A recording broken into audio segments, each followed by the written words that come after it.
bokap gue meninggal hari Minggu, jreng, itu kan shock ya.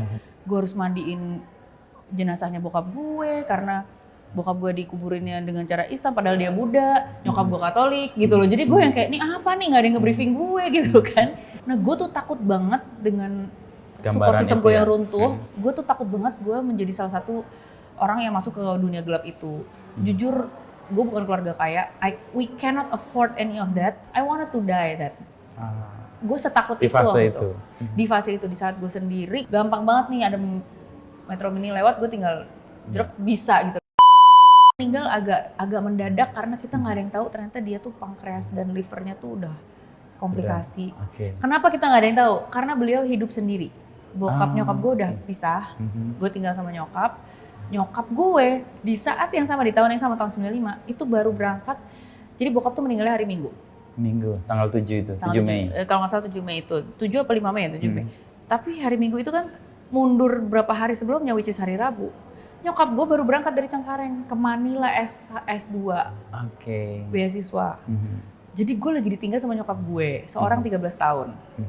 Gue tinggal dititipin sama nenek gue. Lagi mulai berkabung kehilangan seorang ibu yang gue deket banget gitu. Karena dia studi ya? Karena dia studi. Dan itu studinya juga bukan studi yang mewah yang bisa pulang balik seperti orang-orang yang punya uang gitu. Lu harus baru bisa pulang setelah kelar. Gitu loh. Jadi bokap gue meninggal hari Minggu, jreng, itu kan shock ya.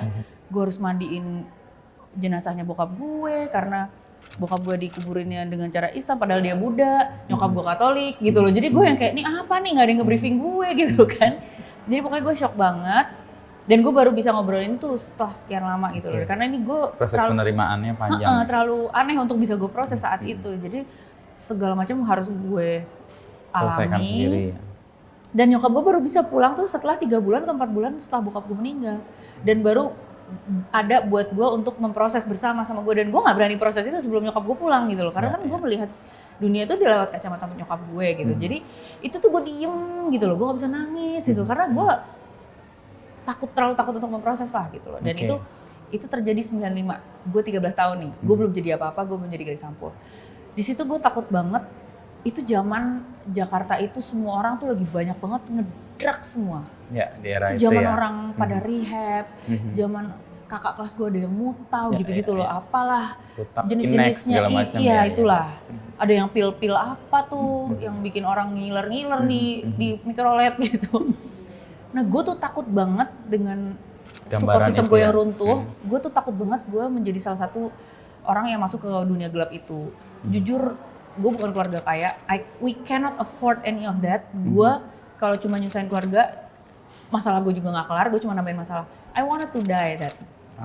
Gue setakut di itu fase itu.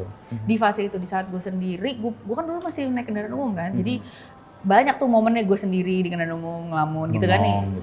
Terus dari terakhir terakhir dari mikrolet gue ke rumah gue, lo tuh masih harus jalan kaki berapa blok. Jadi lo jalan kaki sendiri jam 2 siang, lo tau kan yang lagi panas banget.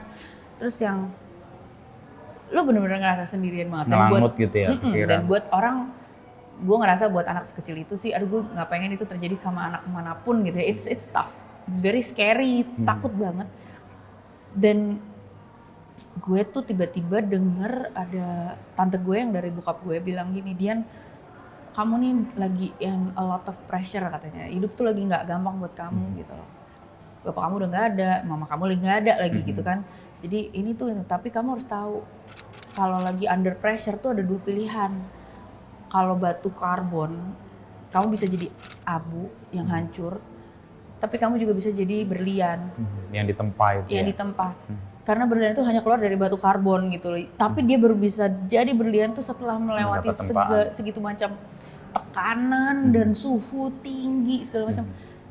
Dengan analogi itu kamu bisa memilih kamu mau jadi apa. Hanya jadi 2 pilihan. Hancur banget atau bagus banget gitu loh. Gue bilang gue nggak bisa sih jadi yang hancur. I cannot afford it gitu loh. Dan gue nggak akan suka sama diri gue sendiri juga kalau gitu. Gampang banget nih ada Metro Mini lewat, gue tinggal jeruk bisa gitu. Dan itu pilihan, dan itu terbersit beberapa kali loh, jujur aja ya, saking beratnya gitu loh. Terus yuk gimana caranya sih jadi berlian gitu loh.